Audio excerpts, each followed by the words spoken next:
What is going on, everybody? Welcome to my channel. I am Josh. I am here to present to you today the worst movies of the year for me. These are just a collection of my own personal disliked films. I wouldn't say they're totally hated. Some of them are definitely hated, but these are my personal opinions. These are not based off of critics. These are not based off of what any audience member went and saw and said about the film in particular. These are just movies that I had total interest in, but they just didn't end up delivering what I really totally wanted in these movies. So without further ado, let's get started with number 10. Coming in at number 10, I've got the film The Meg. This is one of those movies that I was excited to see another shark film hit the screen. Haven't seen one on the big screen technically since Shark Night 3D back in 2010.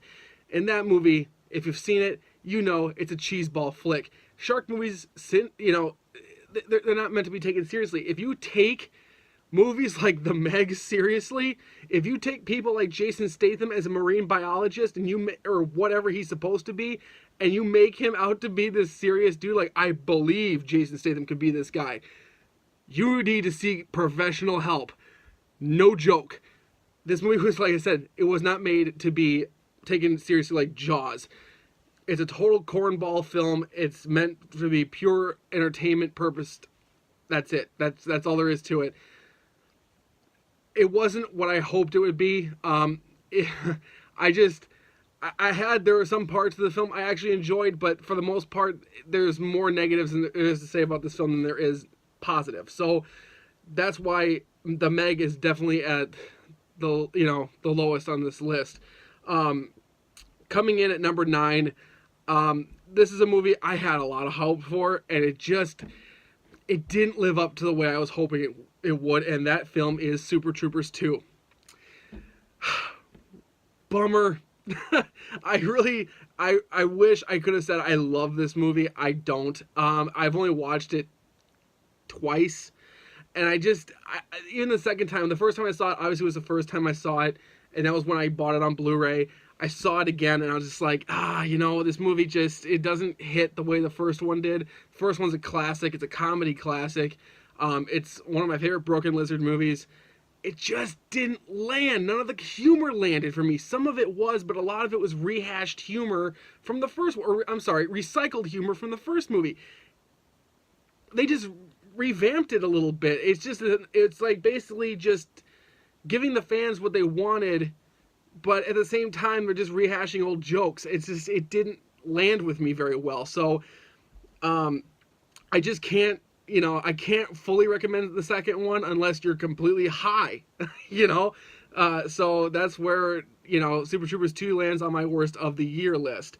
But coming in at number 8 was another film I had a lot of hope for. It didn't live up to it. It definitely was a downer of a sequel, and that is Unfriended Dark Web.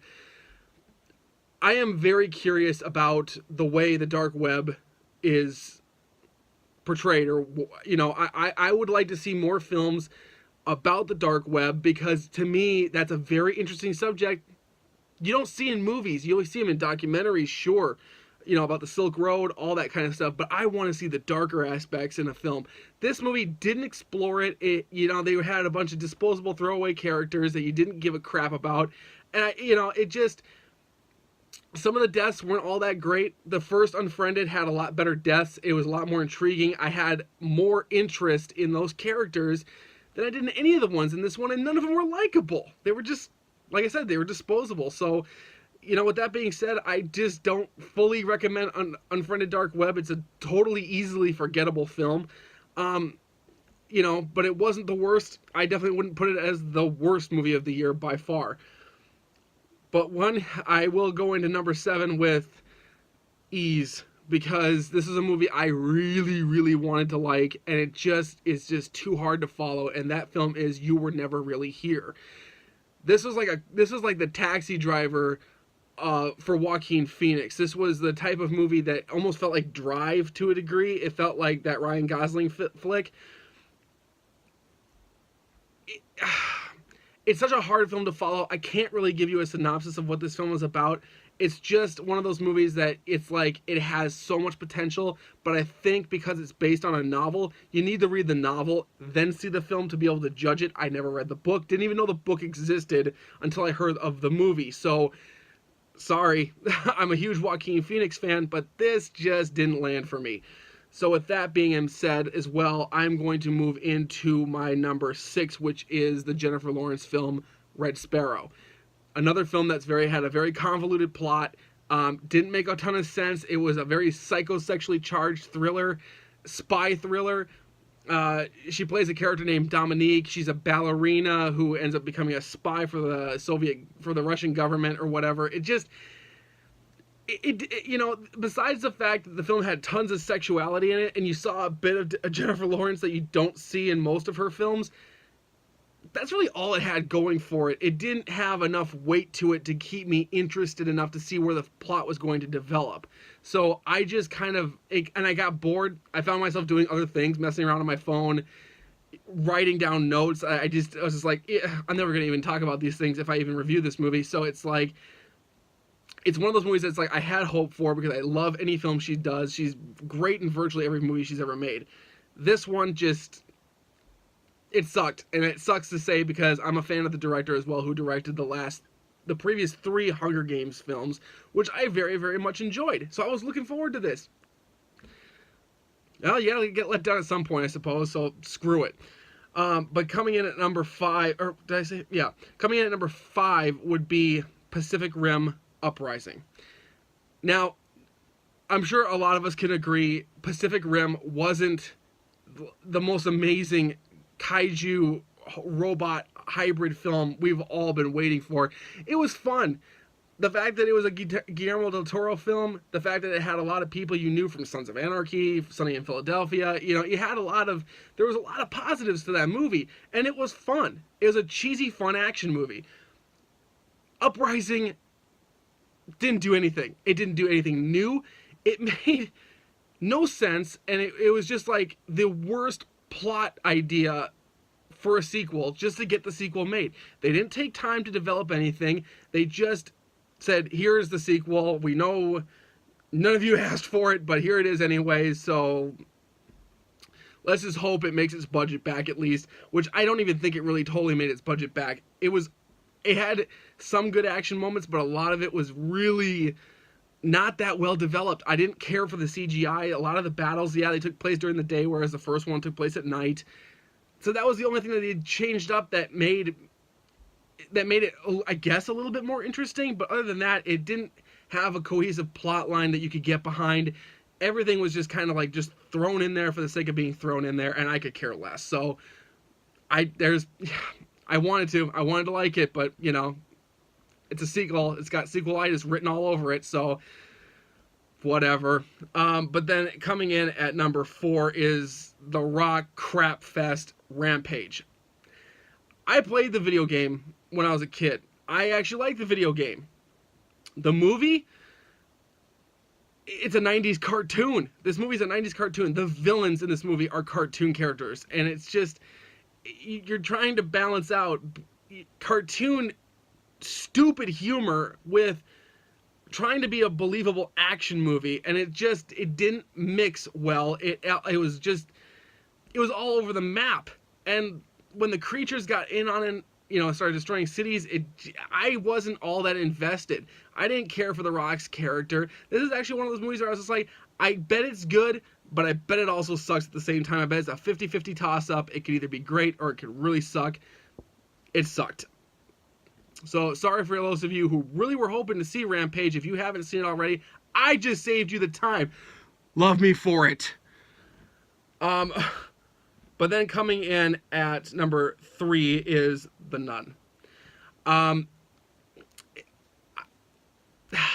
Besides the visuals, what could have been a great plot line, this movie had nothing going for it. It's just jump scare fueled. That's the only thing it has that,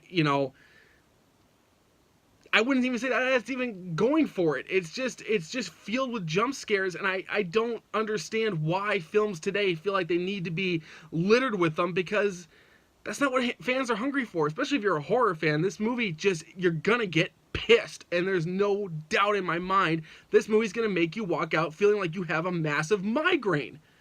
I'm a fan of the Conjuring series. I'm a fan of James Wan. This movie needed more time to be developed. This movie basically puts itself right just a hair fraction above the first Annabelle. That's how bad this movie is. So, I've said it in a past review, this movie was good with only its visuals. That's it. Some of the looks of the characters were actually pretty well done. I didn't think the humor stuck. I don't think the horror landed. I don't think anything about this movie is worth remembering. It's just that bad. So and a lot of people have seen this movie actually killed it at the box office. So, you know what? I know everybody has seen this movie. I just didn't like it. If you liked it, hey man, kudos to you. I don't know what you saw in it that was so great. I didn't care. So now we're on to my top 2 hated films of the year. Now these are the films I'm going to shred because I hated them.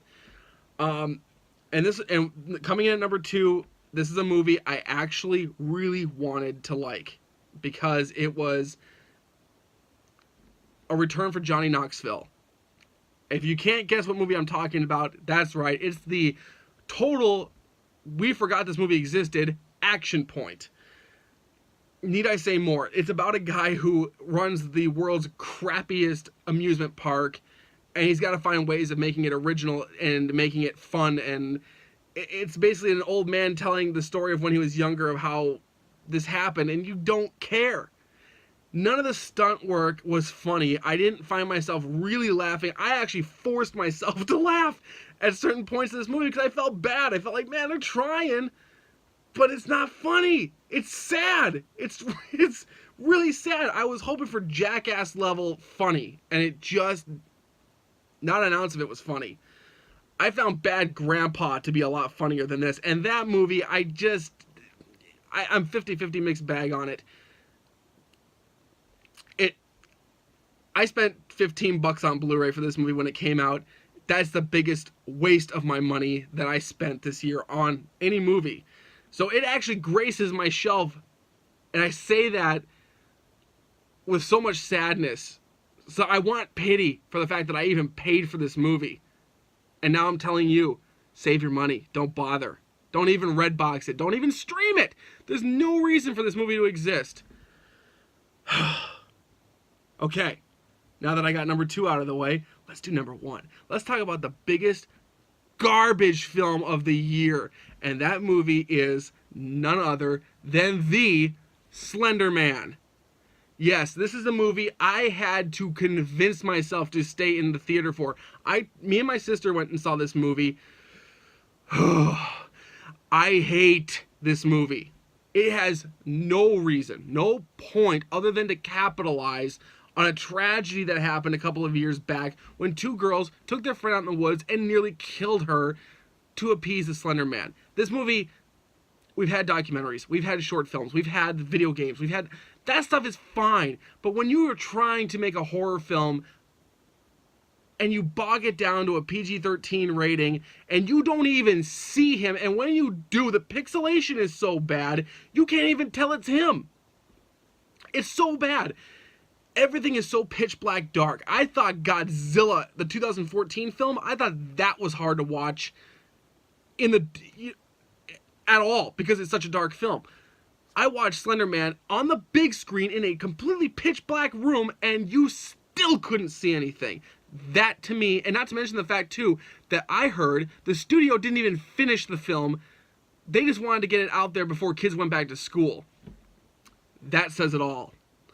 This is the movie of the year I can't stop hating, and I probably never will. If they did this movie a sequel, and it happened to be better, like, let's say, like how the first Ouija sucked balls. Then you had Ouija Origin of Evil. Same thing with Annabelle, then to Annabelle Creation. The sequels were hundreds of times better than the original.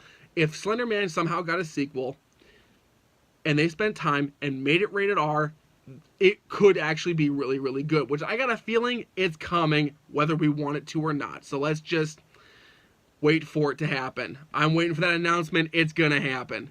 So that is my top 10 most hated, most putrid films of the year. Like I said, I didn't hate all of them, but a good chunk of them I downright despised.